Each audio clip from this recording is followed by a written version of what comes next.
आइए देखते हैं अपना question number 19, which is one of the most important question, in fact most important question, one of the most important नहीं, most important question.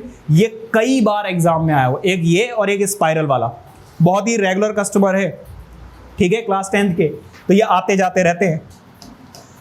हाँ जी, इधर देखिए जरा, 200 logs are stacked in the following manner.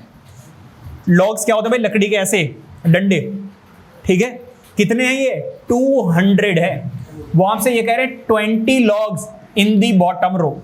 यहां पर टोटल कितने रख दिए गए, नीचे 20, उसके ऊपर कितने रख दिए गए, 19, नेक्स्ट में कितने रख दिए गए, 18 एंड सो ऑन, ठीक है। अब वो आपसे कह रहे हैं in how many rows are there at the 200 logs place and how many, कुछ गलत पढ़ लिया क्या मैंने, इन हाउ मेनी रोज। अच्छा ठीक है, हमें रोज बताने, ये फर्स्ट रो है, ये सेकंड रो है, ये थर्ड रो है, फिर फोर्थ आएगा, फिफ्थ आएगा। वो आपसे ये कह रहे हैं कि अगर ऐसे ही एक एक लॉग कम करते चले जाएं तो कितने लॉग्स में ये सारे के सारे 200 लॉग्स आ जाएंगे।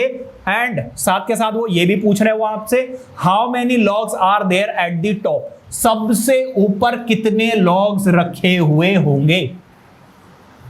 इसका मतलब एक तो आपसे वो पूछ रहे हैं क्या, n, और क्या पूछ रहे हैं आपसे, an, या फिर लास्ट टर्म, ठीक है, क्योंकि स्टार्टिंग में कितने हैं, 20 हैं। क्या क्वेश्चन समझ में आ गया सारे बच्चों को, किसी बच्चे को कोई डाउट, आगे बढ़े। अपनी पढ़ाई पे ध्यान दो बेटा, 10th के चक्कर में 9th में रह जाओगे।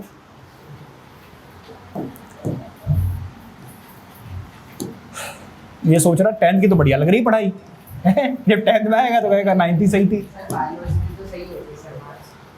इधर देख लो जरा, यहां पर बेसिकली क्या बन रही है, एपी बन रही है।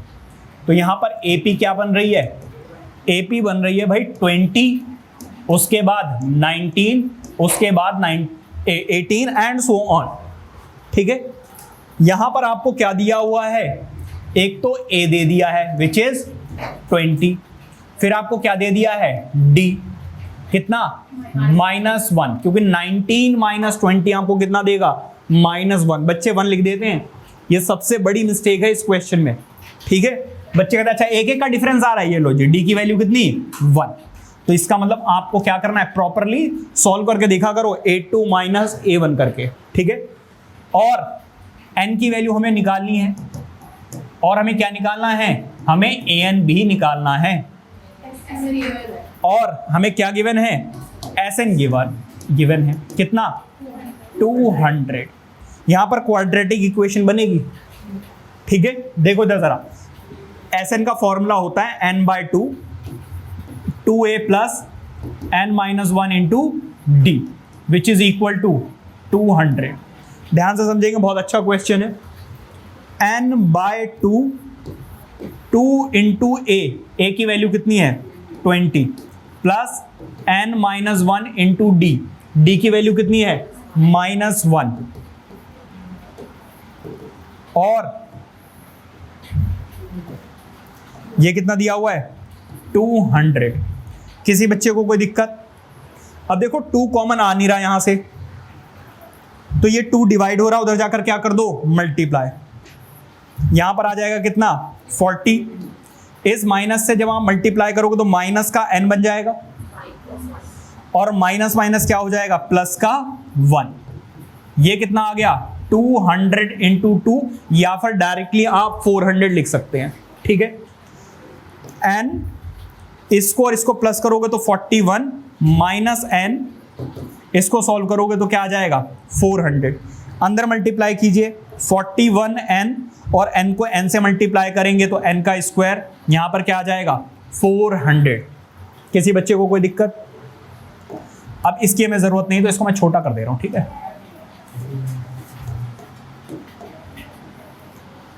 अब जरा देखिएगा, इन सारी वैल्यूज को मैं उधर लेकर जा रहा हूं, तो यहां पे क्या बचेगा, 0।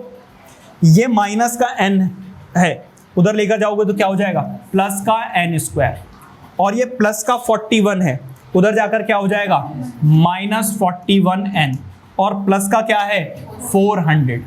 बेटा मैं आपकी जानकारी के लिए बता दूं, 0 लेफ्ट हैंड साइड में हो या राइट हैंड साइड में हो, बात एक ही है।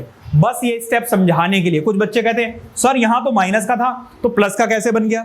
सो बेसिकली ये सारी टर्म्स को मैं उधर लेकर गया, इधर साइड में बचा था 0। अब 0 इधर लिखो या उधर लिखो, उससे कुछ भी फर्क नहीं पड़ता है, ठीक है। अब हमें क्या करना है, इसके फैक्टर्स। फैक्टर्स कितने आ रहे हैं? फैक्टर्स 25 और 16। देखो 41 को आप स्प्लिटिंग द मिडिल टर्म से करोगे तो 25 और 16 दोनों को मल्टीप्लाई करोगे, आंसर कितना आ रहा है? 400। और माइनस माइनस क्या होता है? प्लस। प्लस करने के बाद आंसर दोबारा से कितना आ रहा है? माइनस का 41n। यहां पर कितना आ जाएगा? 400 विच इज इक्वल टू 0। अब आपको देखना है फर्स्ट 2 टर्म्स में क्या कॉमन है और नेक्स्ट 2 टर्म्स में क्या कॉमन है। यहां पर क्या कॉमन है? सिर्फ n। क्या कॉमन है? n। क्या बचेगा? n minus 25। इन दोनों में क्या कॉमन है? 16। क्या बचेगा? n minus 25। ठीक है, अब कॉमन ले लो। n माइनस 25 दोनों में है, यहां पर क्या है? n minus 16 which is equal to 0। ठीक है, आप जरा ध्यान दीजिएगा। देखो 2 नंबर्स को मल्टीप्लाई करके आंसर 0 आ रहा है। 2 नंबर्स को मल्टीप्लाई करके आंसर 0 तभी आता है जब या तो इसकी वैल्यू 0 हो या इसकी वैल्यू 0 हो। देखो ये माइनस में है, उधर जाकर क्या हो जाएगा? प्लस। और यहां से 16। देखो एक थोड़ा सा कॉमन सेंस आपको लगाना पड़ेगा। मैंने क्या किया, मैं लॉग्स वाली पिक्चर ऊपर निकाल रहा हूं। चलो थोड़ी देर के लिए ऐसे देख लो। मैंने यहां पर कुछ लॉग्स रखे, फिर मैंने ऊपर एक कम करके रखा तो कुछ लॉग्स आएंगे, फिर मैंने एक और कम करके रखा तो अलग इतने आएंगे। ऐसे करते करते मैंने 200 लॉग्स रख दिए। अब आप मुझे यह बताओ, क्या ऐसा हो सकता है कि मैंने पहली बार जब रखे तो टोटल कितने रोज बने? 25। और जब मैंने दोबारा रखना शुरू किया बिल्कुल वैसे ही तो 16 रोज बने। क्या ऐसा पॉसिबल है? ऐसा पॉसिबल नहीं है। तो इसका मतलब यह है कि या तो यहां पर टोटल 25 रोज बनेंगे या 16 बनेंगे, दोनों आंसर नहीं हो सकते हैं। क्लियर हो गई बात? यानी तो यहां पे कुछ ना कुछ गड़बड़ है, हमें देखना पड़ेगा कि n की सही वैल्यू कौन सी है। ठीक है, आगे बढ़ते हैं। हमें लास्ट टर्म निकालनी पड़ेगी, n की वैल्यू।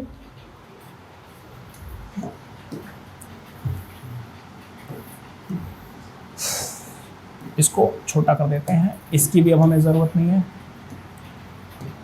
देखो हमें क्या क्या मिल गया? हमें a की वैल्यू मिल गई थी 20, d की वैल्यू मिल गई थी -1। Put n is equal to 25। पहले n की वैल्यू में कितनी पुट कर रहा हूं? 25। तो टॉप पर कितने होंगे हमें इससे पता चल जाएगा। तो हमें क्या निकालना पड़ेगा? A25 which is equal to A24D। ठीक है, तो A25 कितना आ रहा है? A25, A की वैल्यू कितनी है? 20 प्लस 24 इंटू D।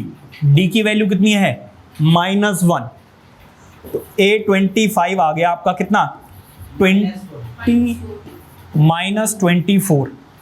तो A25 इज -4। इसका मतलब यह है कि अगर 25 रोज बनाए गए 200 लॉग्स को रखने के लिए, अगर स्टार्टिंग में आपने 20 रख दिए, उसके बाद अगर आपने 19 रख दिए, उसके बाद आपने 18 रख दिए, ऐसे करते करते अगर आपने 25 रोज बनाए तो ऊपर कितने लॉग्स होंगे? -4। क्या ऐसा पॉसिबल है? ये हो सकता है ऊपर हो ही ना। पहली बात तो ऐसे रखते हुए जाओगे, कुछ ना कुछ तो ऊपर आएंगे। क्या नेगेटिव हो सकता है? नेगेटिव नहीं हो सकता है, which is not possible. Which is not possible. इसीलिए ये जो वैल्यू है वो क्या कर दी गई? रिजेक्टेड। ठीक है, अब दूसरी वाली पुट करके देखते हैं। अब ये नहीं कि भाई अच्छा वही गलत हो गई तो इसका मतलब वो वाली सही है। वही सही है, वो ठीक है, बट क्रॉस चेक जरूर करना चाहिए कि कहीं हमारी कोई कैलकुलेशन में तो एरर नहीं हो गया है, ठीक है। वैसे तो ये क्लियर हो गया कि n की वैल्यू 16 इज करेक्ट। अब हम क्या कर रहे हैं, हम पुट कर रहे हैं n की वैल्यू 16, तो a 16 कितना हो जाएगा, a plus 15d, any problem.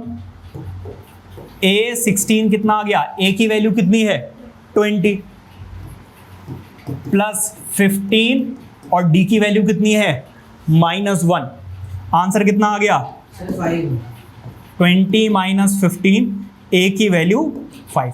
क्या ऐसा हो सकता है कि इनको ऊपर रखते हुए जाए और ऊपर सबसे कितने रखे हुए हो 5 लॉग्स? ऑब्वियसली ऐसे कम होते चले जाएंगे और ऊपर कितने आ जाएंगे 5 लॉग्स। इट मींस दो चीजें अब हमें मिल गई हैं, कौन सी, नंबर ऑफ रोज कितने होंगे, नंबर ऑफ रोज आर 16 और number of logs eight the top is 5, ठीक है। सबसे ऊपर कितने होंगे 5 लॉग्स होंगे। क्या क्वेश्चन समझ में आ रहा है? इसीलिए इंपॉर्टेंट क्वेश्चन है कि एक तो क्वाड्रेटिक इक्वेशन बनती है, उसके साथ उसके फैक्टर्स भी थोड़े टफ हो जाते हैं बच्चों के लिए, साथ के साथ दोनों वैल्यूज पॉजिटिव आ जाती हैं, n की दोनों वैल्यूज पॉजिटिव आ जाती हैं। तो फिर आपको यह भी चेक करना पड़ता है कि कौन सी वैल्यू सही है और कौन सी गलत, एक को रिजेक्ट करना पड़ेगा और दूसरे को सिलेक्ट करना पड़ेगा। क्लियर हो गई बात? यानी प्लीज नोट इट डाउन।